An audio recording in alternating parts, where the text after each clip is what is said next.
To survive in this high-pressured, crazy world, most of us have to become highly adept at self-criticism. We learn how to tell ourselves off for our failures and for not working hard or smart enough. But so good are we at this that we're sometimes in danger of falling prey to an excessive version of self-criticism, what we might call self-flagellation, a rather dangerous state which just ushers in depression and underperformance. We might simply lose the will to get out of bed. For those moments, we need a corrective.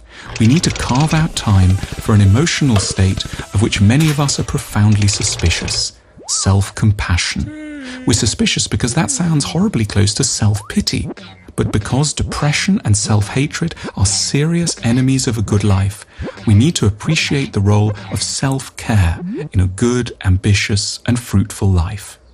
To this end, we can perform what we've called a self-compassion exercise, a structured meditation lasting 15 minutes or so.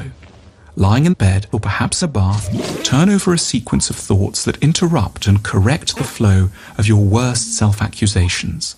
For a time, adopt an entirely kindly perspective on your setbacks. The self-compassion exercise goes like this.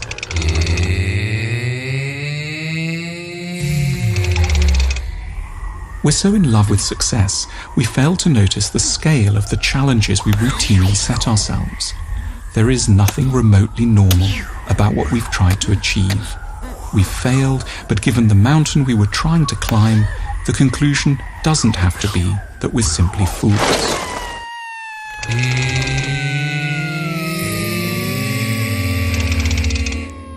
We have tricky family histories, we all do.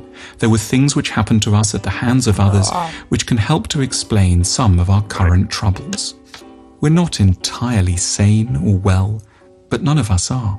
We weren't well set up to carry out certain tasks. It isn't wholly our fault in the here and now.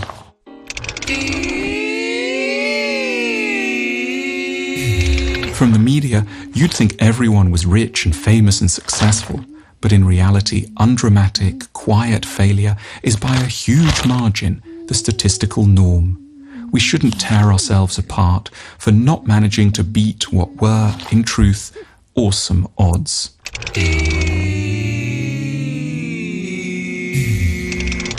Tough, self-critical people don't allow themselves the indulgence of believing in luck. They take responsibility for everything. They think winners make their own luck. But they don't, for the most part. Luck is a genuine feature of existence. We're robbing ourselves of fair consolation by believing that we're entirely in control and therefore entirely to blame when we crash.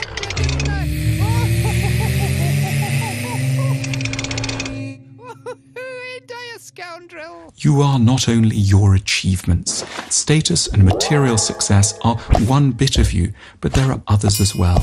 Those who loved you in childhood knew this and in their best moments helped you to feel it. Rehearse the internalized voices of all those who've been kind to you. Bathe in the memory of a love independent of achievement.